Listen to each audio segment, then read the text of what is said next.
There we go. Hello, everyone, and welcome to Online Presence Perspectives, Motivational Monday, where we all get motivated and organized.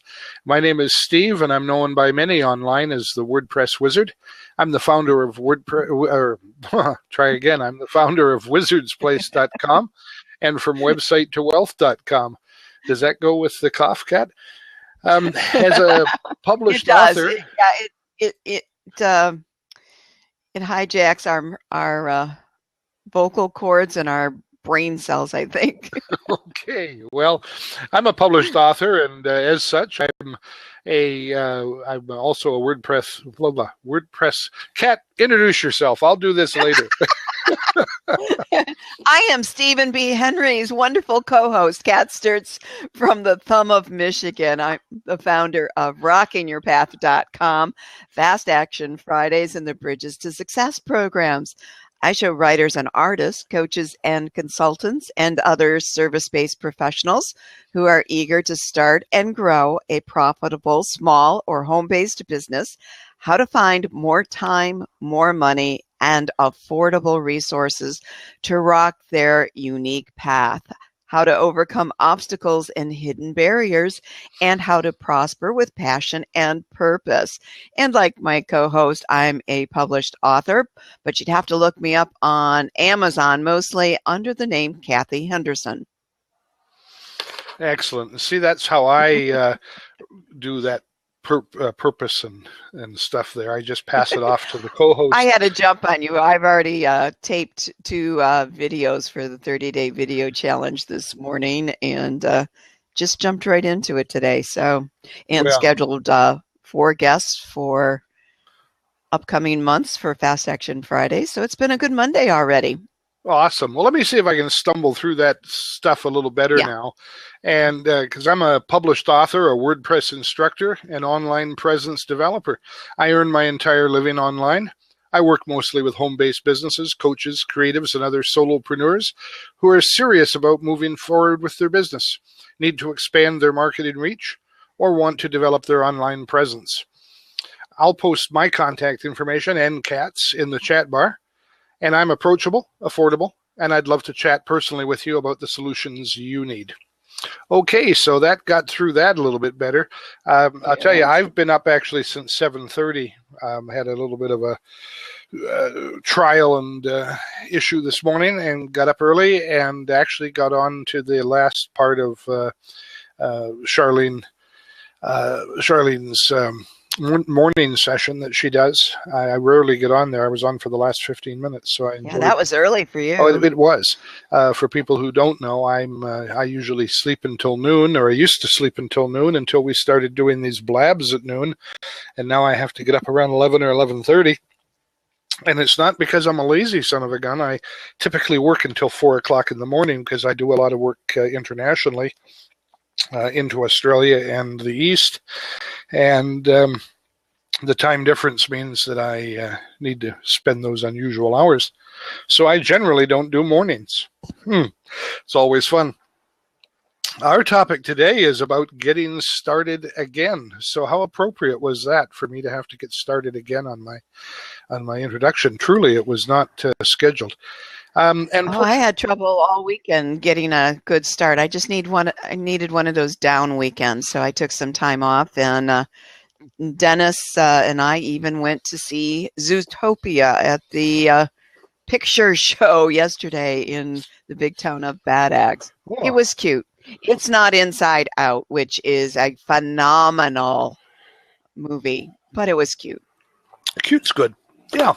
So, again, our topic is getting started again, pushing through the overwhelm. And a lot of people come to me, and one of the first things they say is, I'm overwhelmed by the technology. I'm overwhelmed by the marketing. I'm overwhelmed by the work that this is involved. I'm overwhelmed by, and you can fill in the rest. And they seem to be stuck at that point, and often they've started a business, they've got things going, or they think they have. They've been plugging along for 6 months or a year, and then all of a sudden they're just up against a wall, and it's all just become too much. And so I wanted to talk a little bit about that today, because I know that's almost a passion of yours, Kat, is dealing with those people either at the beginning, if you can get to them then, that's when they really can use the help in the organization, before they get started, in fact. A friend of mine says the time to get the map is before you go into the woods. It's a little late after you get lost. And so the same thing applies to business. The time to get help is before you start. But most of us didn't do that. And so we're out there struggling along, we got started, we got maybe on the wrong path a little bit. And so it's hard to rock your path when you're on the wrong path. It means truly getting started again, starting over, not right from the beginning in the sense of scrapping everything you've done, but refocusing.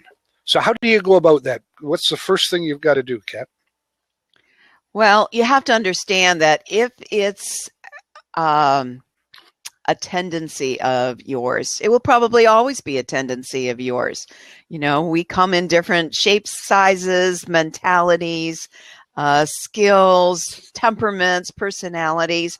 And one of the things I tell people, because I tell myself, is not to fight it. Figure out a way to work with it and through it. And one of the ways I do is especially when I'm feeling overwhelmed, I look for what is the solution that I'm seeking.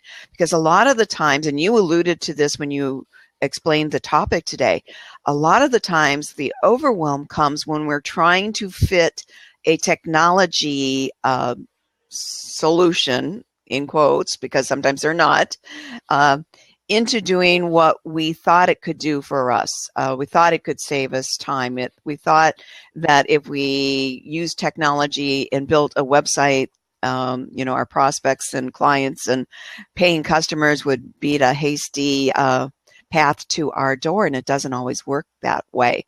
So you look for the solution. I've got a quick example of that. I'm doing a 30-day video challenge where we're doing videos and posting them, hopefully one each day of the month for March. I did manage to do an extra one earlier in the month because I knew somewhere along the line I just wasn't going to feel like it, which was this weekend. So I was ahead of the game and then did it. But technology can trip us up and we think, oh my God, it's going to cost so much money. Well, there are plenty of free apps out there. And if there's something that we're all learning in the video challenge is done is better than perfect. And so that's what we're concentrating on. We're concentrating getting our confidence up by just doing it and then doing small tweaks. And one of the small tweaks I did is when I was at the dollar store, I had bought, one of those selfie sticks, and I'm not a big fan of selfies. I don't like selfies of myself. And I laugh at some of the ones friends who seem to post selfies of themselves all day long. Anyway, I had bought a cheap $10 selfie stick at Staples, and it just wasn't working the way I expected it. It was more trouble. So I bought one for $1 at the dollar store, and this thing has been phenomenal. The handle fits in the handle of my tripod, so it sits up all by itself. The top is off of it right now. It's got one of these things that go on here.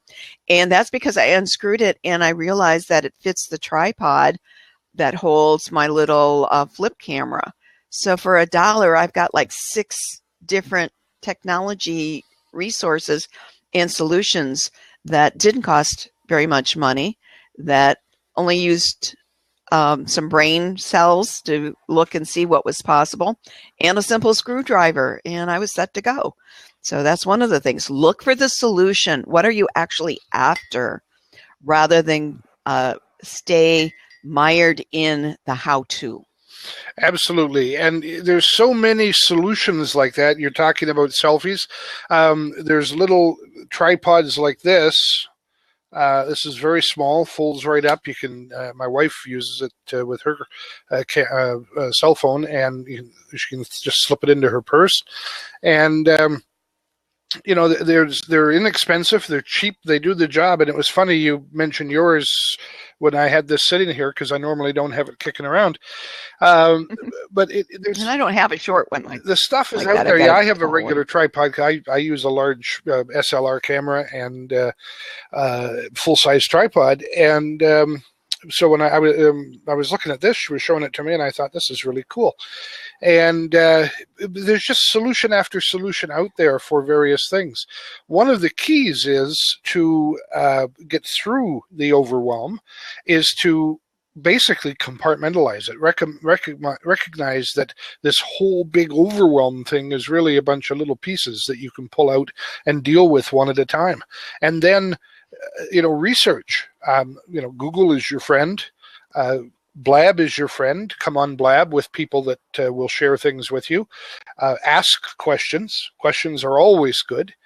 And you can get answers. You'd be surprised how many answers there are out there, and people are glad to share them.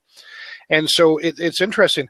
I noticed that we got a little post over here on the side. We didn't really even get time to do some of the housekeeping here, and I see Kat has put a question in the side and has done it in the way with the /Q in front that shows the little blue ball so we can spot your questions. That really helps them stand out. And then we can also pull them into the seat, as Kat has just done.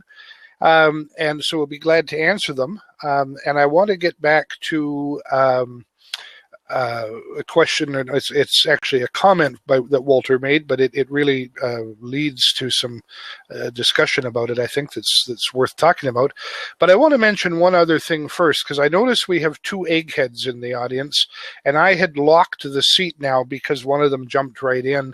And I'm going to point them out. If you think I'm wrong or you're uncomfortable with it, hey, you'll just have to, I'm just an old curmudgeon-y guy, and I say things the way I see them. And Sonia Francis asked to come into the seat, and I ignored that and locked the seat. And Sonia, I can tell you why. One of our eggs heads just popped out because I'm talking to them and they're not really here to listen. And Sonia, I'll tell you why I didn't let you into the seat. First of all, you arrived and asked to come into the seat right away. You can't possibly, I don't care who you are, how smart you are, how much you have to share, you can't possibly know what we're talking about at that moment when you drop right in and have something that will actually fit into the conversation at that point. Come in, be courteous, listen for a moment at least, figure out what we're talking about, and then ask to come in the seat and share. If you're just looking for exposure and, hey, look at me, I'm here, I'm on camera, go start your own Blab. That's what they're for, and they're free. Have fun, have at it. Develop your own crowd. That's cool. But the other reason I didn't let you in is I've got no idea who you are. You don't have an avatar up. You don't have any information in your bio. And so what have you got to share? I have no idea. And you don't have any followers, so it's a new account. You probably got kicked off before for screwing around, and now you want to come in and screw around here. Sorry, we're not having any of it. Clean up your act, get lined up properly, and we'll talk to you. And that's how you get started again. That's how you get through the overwhelm, is by starting out right. Hey, a little harsh, but that's the nature of it sometimes. Now, I want to go back. Yeah, you do. And that's one of those things about overwhelm. If you're joining Blab and you're brand new to it, it is a bit overwhelming, and it's not always obvious what you should do or shouldn't do. But obviously there's a live chat role to ask questions in or just listen for a while. We always open the seat sometime during the show, and we love newbies. So take it and learn from it, and don't let it hold you back. I'd like to shout out to Cindy and Walter and Victoria.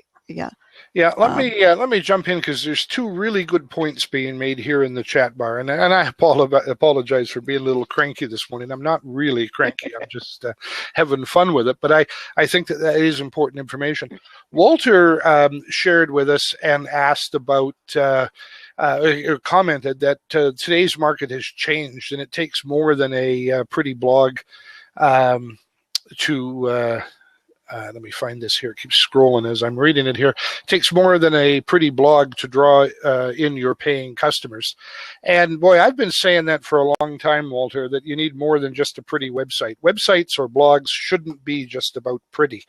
It's okay if they're pretty, but they should also only be pretty in the style of your business. You know, if you're selling 50-pound anvils, you probably don't want little kittens and daisies on your blog, or maybe you do if you can find some cool way to use that in your marketing. But it needs to tie together, and I'm going to let Kat talk about that in a moment, because I think that's an area that she understands perhaps better than most of us. But it is true that pretty by itself doesn't cut it. You have to deliver. And in today's marketplace, it's about authority, it's about representative content, real content, and it's about consistency and quality and quantity. You have to make it all happen together. If you don't, it isn't going to work. And Cindy shared here that the biggest problem she had with WordPress is that you had to search for plugins to do what she wanted on her site, and it was taking a lot of time. Well, there's another good reason to get somebody that actually knows what they're doing that can help you get started. Have a mentor or a coach or a guide in your back pocket so you can turn to them whenever you need something. And then ask. There's good groups, good Facebook groups and LinkedIn groups where you can ask about these things. There's other social media sites where they are. Sometimes you'll get conflicting opinions, and you'll get people who don't really understand the intricacies of how these things tie together. So it's a good idea to find somebody who actually knows that you can rely on. And, you know, it's not a bad thing to pay somebody. Hire a coach or a mentor or a guide, even on a non-monthly fee, to keep them on retainer so that you can feel fine about going to them and asking. If you're expecting to sell your services online, why shouldn't you expect to pay somebody else to provide the information that they're going to give you? It certainly is worthwhile. And I've heard that someplace else, Kat. Where did I get that from? Yeah, I kind of say it a lot too. Everything you said is true. Too many people have the idea of starting a home-based business as some sort of panacea for not having to spend any money to do anything for their business. And that's just not true. Now, your overhead can be a lot less, and you can get by with a lot less than, say, having a storefront or an office outside your home. But there's a big fallacy that having a home-based business is free, and that you can just do whatever you want, whenever you want, and expect to be successful. And that's just not true. And when you go into it with that frame of mind, one of the first things you come across is overwhelm. And like Cindy said, she was looking for plugins to do what she wanted to do. And Cindy's smart enough, she did go looking for answers elsewhere with both Steve and myself and various groups we're in. And she was also smart enough not to just say, I'm looking for a plugin to do X, but can WordPress do X? And usually, if you can think about it, there's probably a way to make a WordPress do what you want. Now, that doesn't make it the best thing for you for the final outcome. So I always ask, why do you want that outcome? You know, what's the step beyond what you think you want your solution to be? And that often leads to a different solution than just a plugin. Sometimes it leads to a different theme with some of these things built into them right from the start, and you can cut down the number of plugins you need.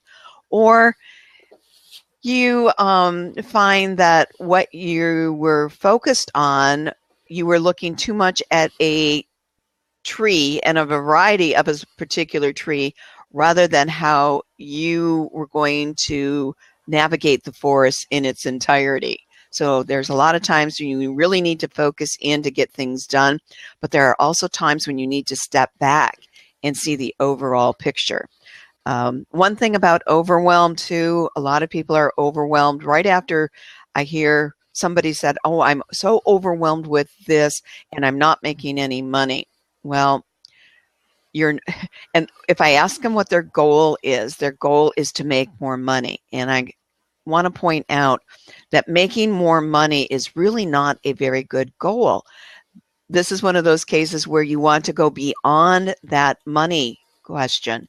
Yeah, more money will help you do, but what is it you want that money to do for you? Do you want to improve your lifestyle? Do you want to pay your living expenses? Do you want to travel? Do you want to get more schooling or attend courses or pay somebody to help you with your business? It's what you want the money to do for you. That's where your goals lie. And once you figure that out, then you can backtrack to start taking care of some of the overwhelmed issues. Yeah, it's looking at the big picture, going back to the website, and I did just post a link to tomorrow's Blab for WordPress for beginners, which may be of interest to people in regards to that particular question. And going back to Cindy's post, and Cindy always posts these wonderful focused little gems that lead us to some good discussion, and I appreciate that. But, WordPress is an answer, and it's the answer for many people. But whether you're building a custom-built website or you're going to Wix or one of the other free sites, site builders, whatever it is that you're doing, before you start, before you even select which one you're going to do, you need to understand the kinds of things, the overall mix of things that you're going to do with your website. And then you choose the platform that best suits that. WordPress is probably the right answer because it is a very flexible platform and it's extensible. It'll grow with your needs. But by the same token, you want to have some kind of a projected path of what your needs are going to be. Even if you don't know yet what you're likely to be doing 6 months or a year from now, you should have some idea of the realm that will be in. That's just good business sense anyway. But then you can lay down the foundation of the website in such a way that it will grow. When somebody says, well, what's the best plugin for ABC? The problem is best is a very subjective term. Is it best for you, best for me, best for your customers? What do you mean by best? But also, is it best for what you're planning to do? You may have, just for example, a plugin that allows you to put a form on a page. You want to do some questionnaires or some kind of information gathering, and you're going to put a form on a page. And we can say, well, what's the best plugin for doing forms? And there's several good ones. So if we look at one that we might consider to be the top of the list, only it doesn't interact well with certain other plugins that you might want to use for doing something else down the line. If you already know you're going to do those things, then that's not a good choice. You want to choose the plugin that might not be quite as flexible, might not be quite as good, quite as best for the form aspect of things, but it will live perfectly with the other things that you want to do, and you can live with those differences. So, these are considerations that need to be made, and they can't be made in a vacuum. And that's where overwhelm comes in. Overwhelm comes in when you make one bad choice, and then you make another bad choice, and because of those two bad choices, it becomes difficult to make a third bad choice, and then, or even a choice at all, let alone a bad choice, and it just isn't coming together, and all of a sudden you're struggling with the technology. These things don't work. They do work if you use them correctly and if you pick the right ones, at least in most cases. So, it is important to look at that overview. And I think that is the biggest single failure people have, whether it's a website, their business in general, call it a business plan or a business outline, your social media marketing plan, your marketing plan in general, creating products and services, getting it all together. creating delivery systems, oh man, it goes on, and it starts to get pretty scary. But taken individually and working on them as a unit, but considering the whole isn't so hard. Kat, you're doing something that I'm very excited about, really. You've got a couple of programs going right now, I think, that are joint venture programs, working with some other people. I know because I'm in one of them, but you've got a couple of others that I'm aware of, and to me that's a really exciting way to extend your reach and to do more than you can do yourself. Tell me what your experience has been with that. It's been awesome. One of the things that can overwhelm me, and it's a good overwhelm because I'm habitually curious. I'm a geeky kind of gal, even though I love intuition and spiritual things too. I can get tied up in the research and learning how technology works, trying out the next new bright, shiny object. All of those can lead to overwhelm if you get to the end of the day and you haven't done those things that moves your business forward. And that's what it's all about. I mean, you can be very busy working on your business and yet not moving forward in your business because you're not doing the things that you need to be focused on. One of the things I'm doing is with Charlene Burke. It's called Stand Out, How to Stand Out on Social Media. And we're taking some of that overwhelm of what the, quote, best practices are and putting them into perspective for people. So you can look at your lifestyle, your goals. Most of our people are using social media and LinkedIn and other social media platforms to help build their business. How to take those elements and decide what's a good avenue for you to follow now. We, a lot of times, overwhelm has a partner in indecision, and that's where we go looking for more answers. And we get all of these programs. And of course, we want to save money. So we tend to sometimes go too much to the freebies or the super low cost where we don't value our time and the value of our time, the monetary value of our time. And you end up with a hard drive full of downloads that you don't really appreciate and you haven't put to use.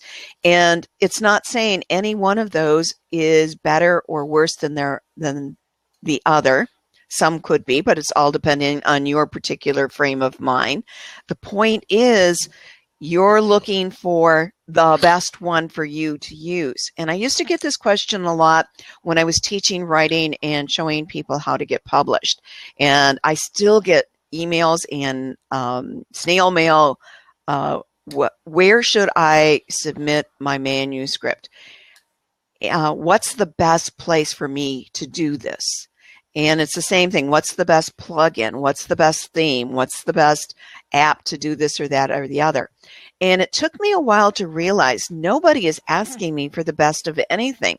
What you're really asking is, give me the answer that will guarantee I will be successful using this. And there are no guarantees. You have to follow through with what you're going to do. So it's not that one is better or the best. It's which one are you willing to try and really dive deep into it and make it work for you, or figure out that it's not doing what you want to do, and then you can change course and try another one. But a lot of people get one or two steps into a program and say, this isn't working for me, when they really haven't put the work in that the program advises. So coming all the way back full circle to your question about JV programs, one of the other programs I'm doing is my Jump Start Your Success program for home-based businesses. And while it is my program start to finish, I am collaborating with some people to help deliver some of the lessons for technology that I'm not really either familiar with or I tried and it's not the right technology for me, but I feel that it could be a good choice for someone else. So I'm bringing some other instructors in to help me with that. So again, it's not the best. It's what are you willing to focus on and move yourself down the path. One other thing, I don't believe there are any wrong paths. I think there are wrong choices along the paths we have. And life wasn't meant to go from this point in time to that point in time, a straight line. Our lives are spirals, and they're always changing, always moving, and you always have a chance to make another choice and choose another path. Well, you've hit upon a couple of extremely good things there too, Kat, that I hope people didn't miss. And one you alluded to and talked a little about the difference between joint ventures and collaborations. And, that's, again, part of starting over again, and getting started again, getting energized again and moving forward, putting the business vehicle into gear and pressing on the gas and going forward, is fixing up some of the things that you did wrong, making those choices you said, like, if you've got the wrong choice, then correct that to the right choice. And often the ways to do that is when you realize that you've bitten off more than you can chew, you just can't do it all on your own. You can't seem to find people you can hire to do it, and sometimes you don't have the resources to hire a person full time. But if you find people that have synergistic directions, synergistic qualities about them, that you can work with them, that's an important aspect, and B, that they can gain from what you're doing and you can gain from what they're doing. It has to be a win-win situation. Then you can joint venture on a product. And a joint venture is a little bit perhaps more involved than some other approaches. It tends to be more specific. It's almost like a partnership, only you're still staying independent. You've got your own businesses, but you're putting a great deal of effort into working together on some particular thing. And it may even involve, in some ways, blending your businesses so that you're going forward as what is often looked at as a partnership, not a legal partnership, and that's why it's referred to as a joint venture. It is two separate entities working together, less a marriage and more a friendship. Collaboration is a little different because it usually involves not an ongoing sort of forever type of thing or a long-term thing. It tends to be on a single project, and you bring two or more people together to work on that project and put some input. And as you said, on the one that you're doing, the Jumpstart Your Success, this is going to be your project, but you are bringing collaborators in from time to time to work with you on various aspects of it. And that's excellent too, because you don't lose control. You keep the project in your name, your brand, and yet other people are going to be willing to participate and give of their time. I mean, somebody's not going to come in and, wallpaper your living room free of charge because you can say, look, I've got this house and I'm going to be throwing parties, and everybody will say, oh, how nice the wallpaper is. That's not going to cut it. There's got to be some value for that person. And so they have to, share in the profits, or they have to be able to promote something of theirs along with the project that you're doing, bring in some aspect that they can market. There's various ways that it can be done. But those types of things, joint ventures, collaborations, and so on, without going as far as a legal partnership where you actually give up ownership of part of your business and you open yourself to significant liabilities, in these fashions you can gain the strength in numbers and still keep control.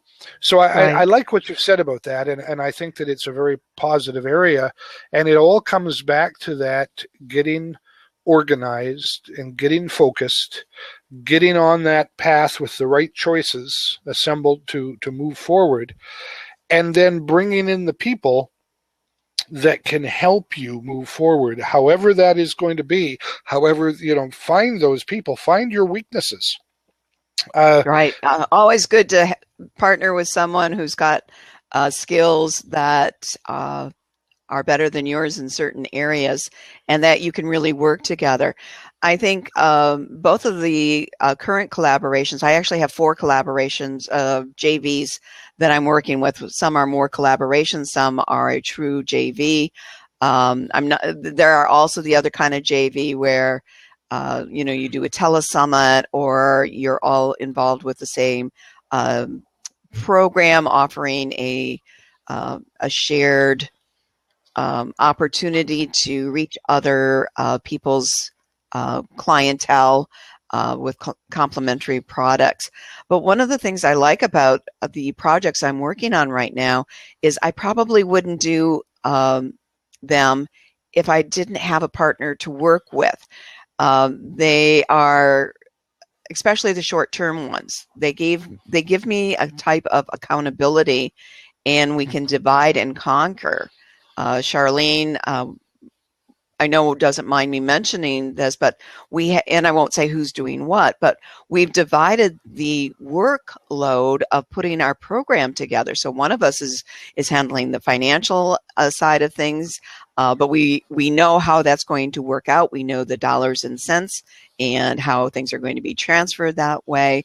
One of us is doing the landing page. One of us is taking care of the storage, where the students will be able to have access to their classes and their replays and their checklists and their assignments and all of that. And it's worked out really, really well. We found out that we work really well together, and just have had no trouble dividing and conquering this particular project that we both wanted to do, but neither one of us were making much progress on doing individually. So that was really good. And it was a way to knock off some overwhelm that we were both feeling in that instance. Oh my goodness. You mean professional people at the top of their performance, like you and I, actually feel overwhelmed from time to time? Absolutely, sometimes. Well, let's talk about the project that you and I and a third person are actually putting together. And I think this is maybe interesting for people that are listening now and in the replay going forward. Just the mechanism that sort of happened here. It's something that we've kicked around in different ways without actually focusing on it. And different aspects of it have come together until it finally gelled sort of on its own. But the crux of the matter is that I was looking to put out a new website package that I could offer. I'm refocusing on some aspects of website development, and I wanted to put out a new package that was a low-end price, not a giveaway or a throwaway price, but a lower-end price for startup people that we both work with. So they could get a start with a website that gave them the things they needed, answered some of the questions like Cindy went through with what plugins to put into place and so on. Now, we've talked and we've worked together on some different things over the time, and I do websites and I do business coaching and a few other things in that regard. And Kat, you've done websites and you do especially business coaching. And so we have worked together on projects.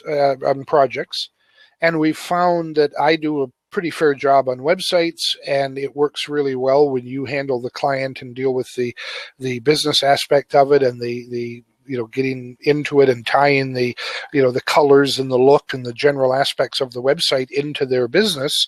You have an eye for that. And then I can make that happen. So I can do the stuff behind the scenes that delivers.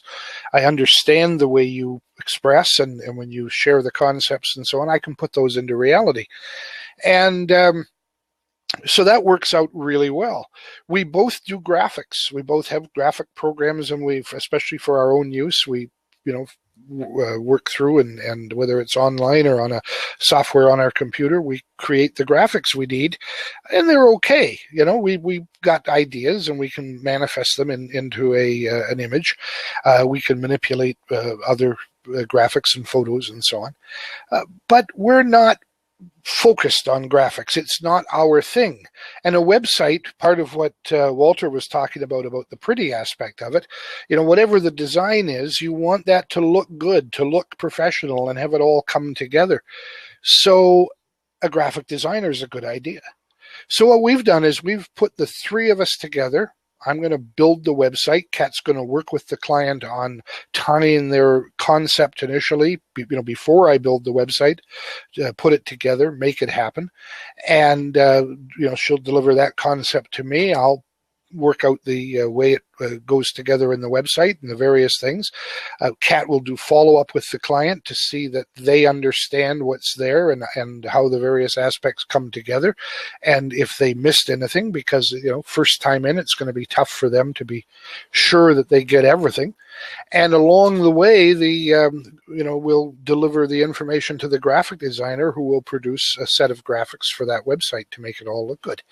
And wow, that's a great offering. And if we can keep that price down low, an entry-level price, then we've got a winner in the marketplace, and the client has a tremendous opportunity because they get a package that embodies all those good things that are not easy to find together. Plus, they get access to three people that can deliver going forward, and they can choose whether to use us or not. But it gives us the opportunity to open the door to that. So it's not only a single package, a single project, but it gives us exposure in the marketplace for future business, and even in terms of marketing for that person to be satisfied and share with other people. Certainly some of my best business, and I suspect it's the same for you, comes from satisfied customers who return to us, but also who share the information with others and give us referrals. So that's very positive. Right. So in terms of, you could in some ways say that's a starting again for you and myself and the graphic designer, because it's a whole new project. It's a whole new look at things. And yet it embodies all of the things that we've been doing. It just presents it in a different way. So, and it certainly helps with the overwhelm, because none of the three of us have to be on our own and concerned about the whole package. We can draw on the expertise and the capabilities of the other person to bring it all together.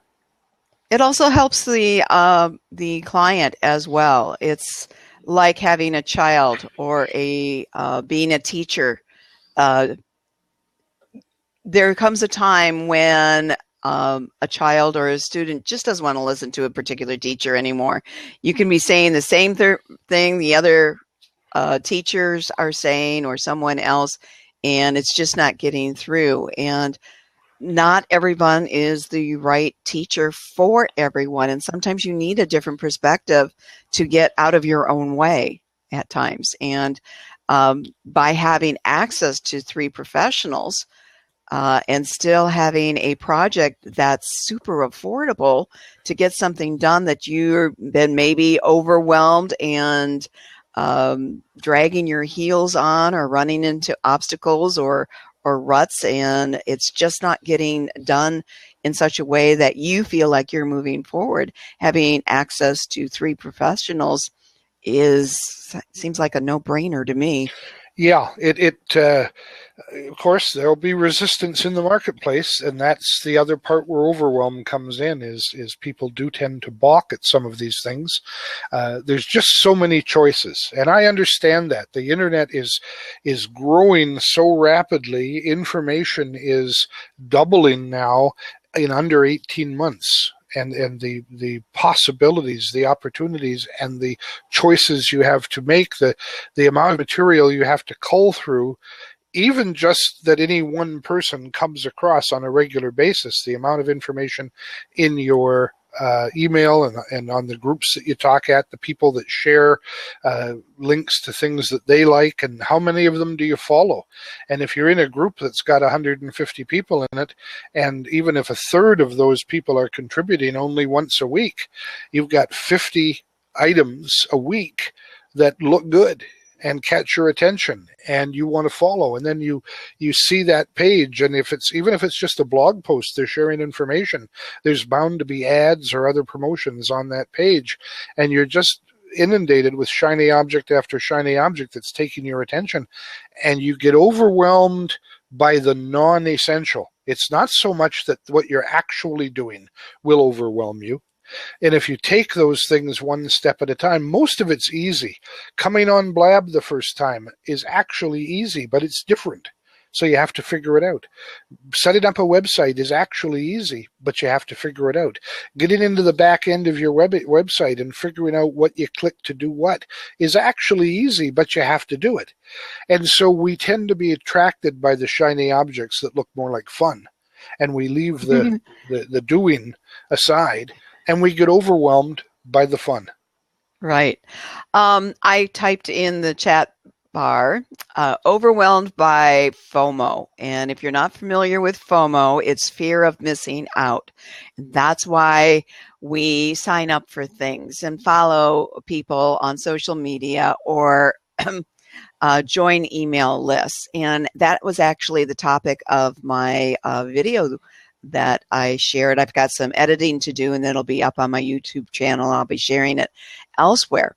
But I used the example of the awesome tip that people who are organizing their closets, if you have trouble letting go of old clothing because you may want to wear it again someday, but you know that there are things in there you haven't touched in years, one of the tips is to pick a day and turn all of your hangers the opposite way of how you normally hang it.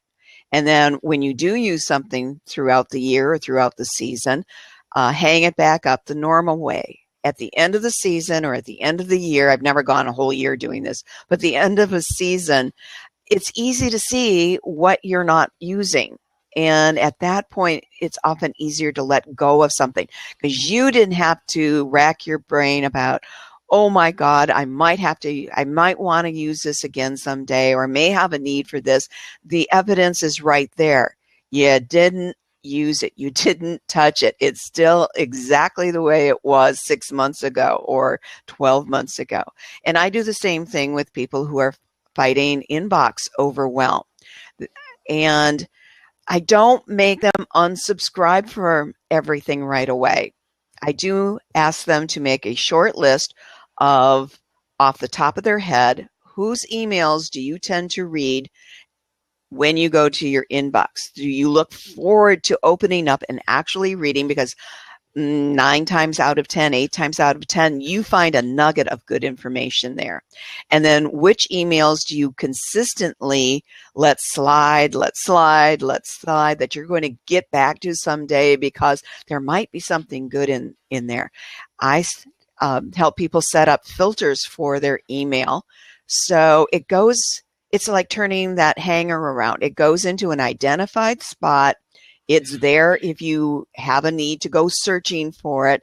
And every so often you can look through that list and see, wow, and then do a search. I had 3 months of emails that I never opened up from this particular list. Then it's kind of easier to say, I'm going to unsubscribe from this list for now. I'm careful not to mark them as spam. They are not spam. I signed up for them. Don't punish people because you don't have time to read something. But you've got that peace of mind knowing that it's still there if you need it.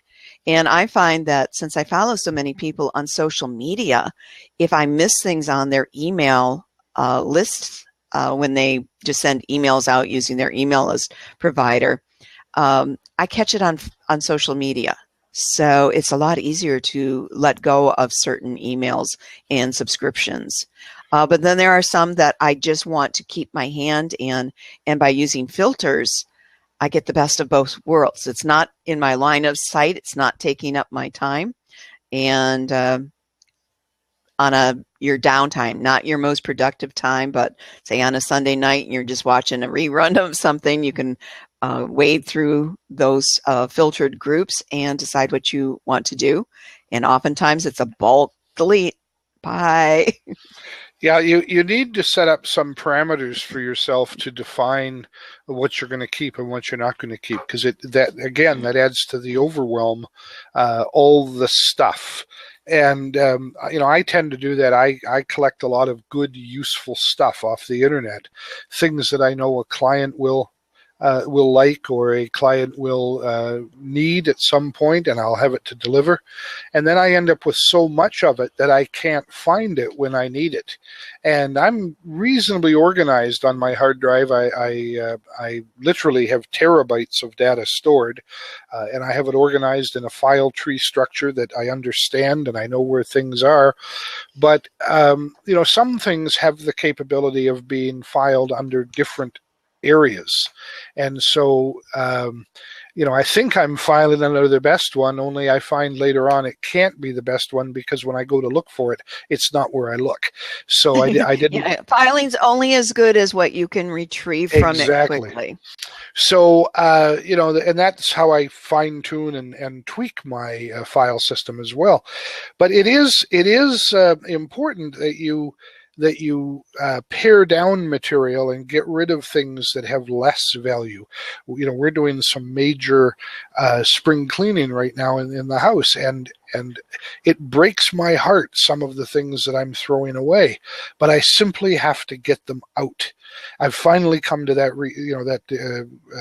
realization that they have got to move.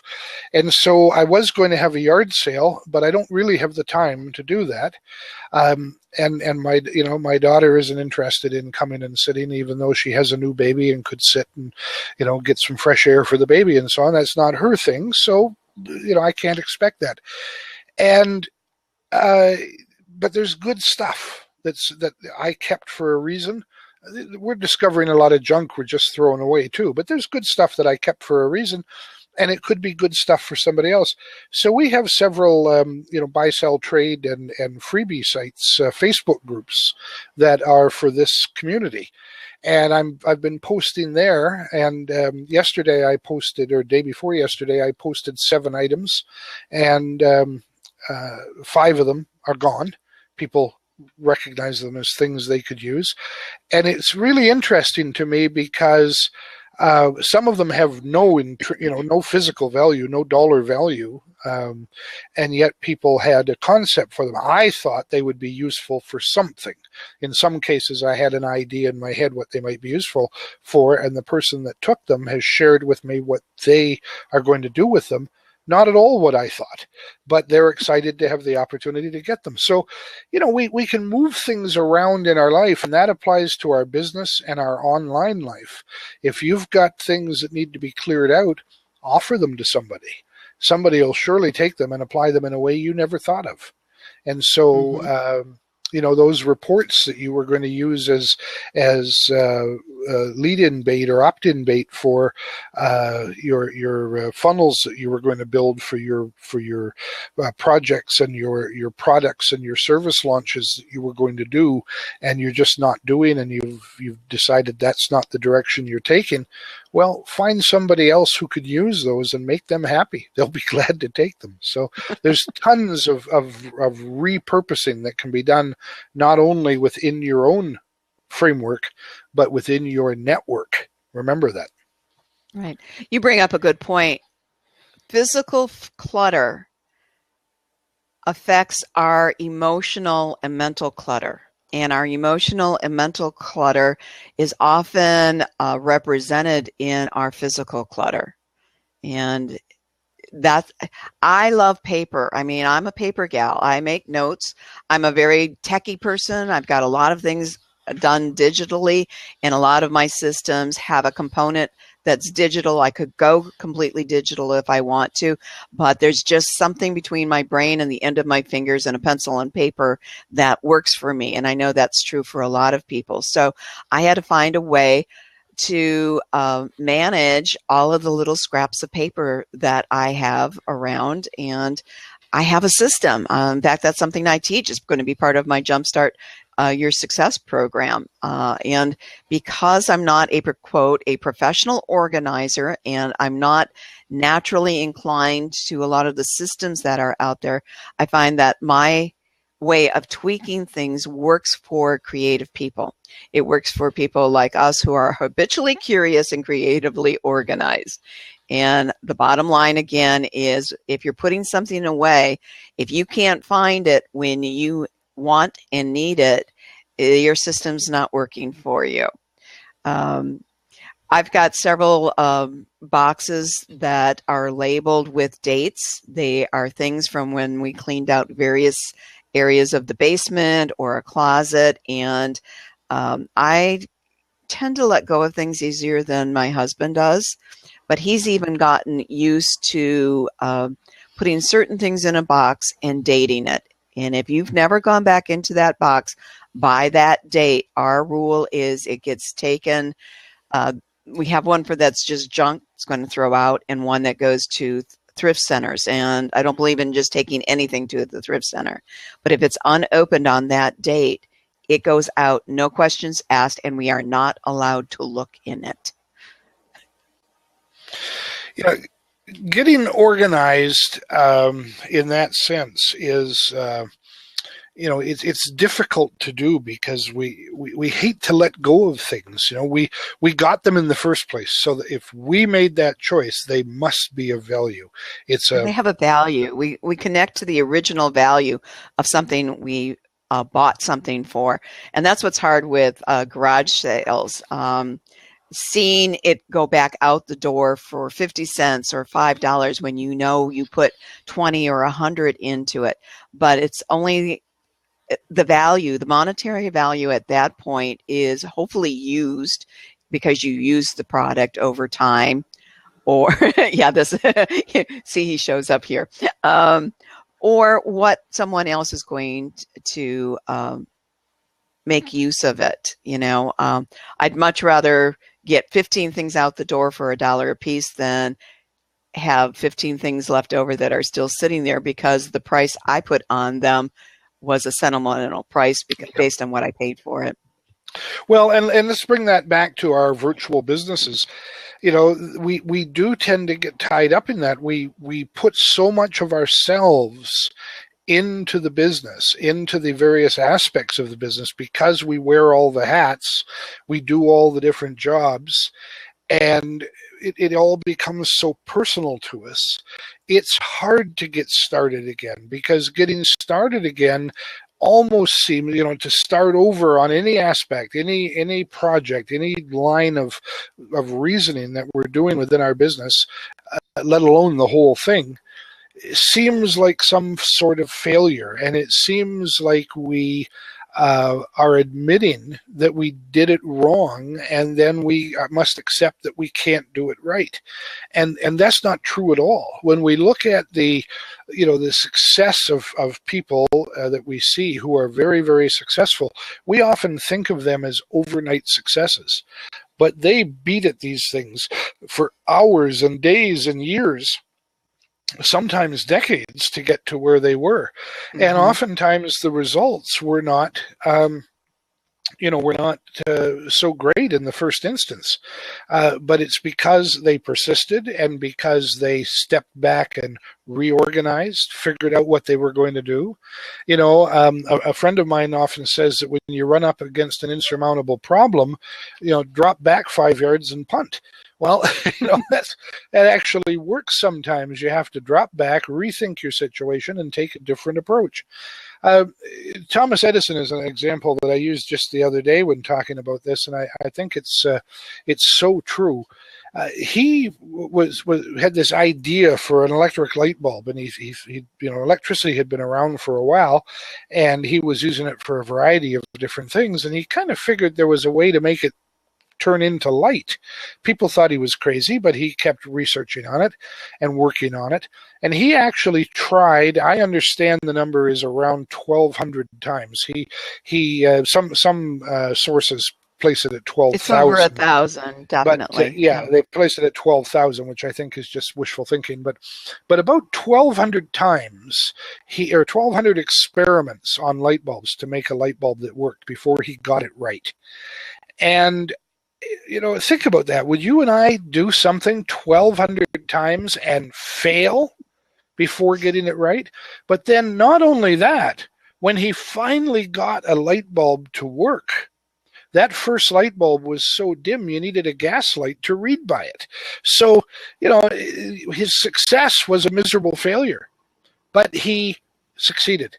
And the reason he's in the history books, and I'm not yet, is because he was willing to put in 1,200 failures. Right, but he also said he didn't have like 900. He didn't have 999 failures. He had he learned 999 ways of not to make a light bulb. Yeah. So there was progress there. He was always narrowing down what are the possibilities. And what I liked out of this is something that we keep stressing in our 30-day video challenge that I'm in is done is better than perfect. Mm-hmm. And what was holding a lot of us back was waiting for that perfect moment, knowing that you wanted the lighting just right, or you wanted your speech to just be right, and you didn't want to misspeak yourself, or I uploaded today the wrong trimmed one. I had taken the little end of the video out where I reach up and turn off my video on my phone, and I had trimmed that off. Yay me, I figured out how to do it, and then I posted the one that had that in there. But it's there, and I made the day. So done is better than perfect. Exactly. And you just get better. It's one of the things that I know my husband, Chef Dennis, and I both love about community theater is it gets us out of waiting for something to be perfect. We know rehearsal is a natural part of the process of performing on stage, whether we are the actors that will be doing the performances live, or whether we are backstage producing or directing or stage managing or doing props or makeup or however else we help. And we work in all of those capacities on different shows. But we know that rehearsal is a time to improve every time you do it and find out where the kinks are. What don't you really remember about your character? What isn't working when you're blocking and you have to go here on stage and find out that's not going to work unless you actually do it and not just think about it. You don't know that it's not going to work. So you actually have to take the actions, and you have to get things out into the public a lot of the times, and take a chance on something being wrong. One of, I know we hit our 2 o'clock, but one of the stories I like to tell, and the book's just out of reach, but I did 7 books for Children's Press, which is a part of Grolier's, and I think now part of Scholastic Press. Some were in the I Can Be series, and some were in the New True Book series. And every time I got my hard copy of the books I'd written, I would leaf through them, and there'd be a word that I wish had changed, or a little editing thing that was wrong, or a picture just wasn't right that they had chosen, or something was wrong. Most of them have my age wrong in the Library of Congress information. Okay, that's minor. But I got my I Can Be a Rancher book, and I opened it up and I went page by page, and there wasn't a single mistake. I closed the book and I put my fingers over the name, and it read, I Can Be a Rancher by Paul Superior. Now, my name is not Paul Superior. My name was on his oceanography book. His name was on my book, but the books were out. We did them. They corrected it when they reprinted 60,000 copies later. But I don't care how perfect you try to make it and how perfect you think it is when you're done. There's usually something that could be done better the next time. Yeah. Absolutely. And it's that moving forward. That's the key to getting started again. Kat, you've wrapped it up so beautifully, because it is the moving forward. As I posted above, don't let the perfect be the enemy of the good enough. Most people stop at the word good. Don't let the perfect be the enemy of the good. Well, don't let the perfect be the enemy of the good enough, because that is absolutely what you can do. I've posted our contact information in the thread in the chat above. It's already scrolled beyond. Absolutely wonderful people here today. Thank you for coming.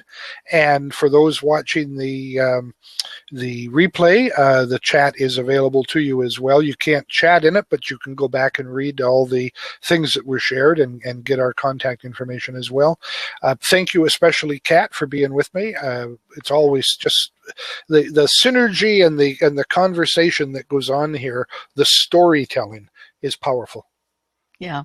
And I do want to shout out to Sonia Francis, who joined us very early on. I did hear from her. She is someone I know personally, and it was her very first time on Blab. So she was, she took to heart what we said, was a little surprised because she didn't know the dynamics of what were going on.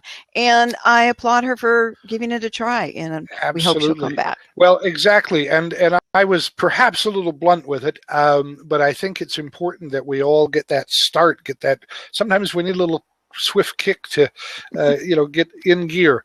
And again, that's what getting started initially or getting started again is all about. Every day is a new day. Absolutely, we can do that. So thank you, everybody. I'm going to turn off the recording here, and but do come back and see us Monday, Wednesday, and Friday. Motivational Monday, What's Up Wednesday, and Freebie Friday. We'll talk to you again.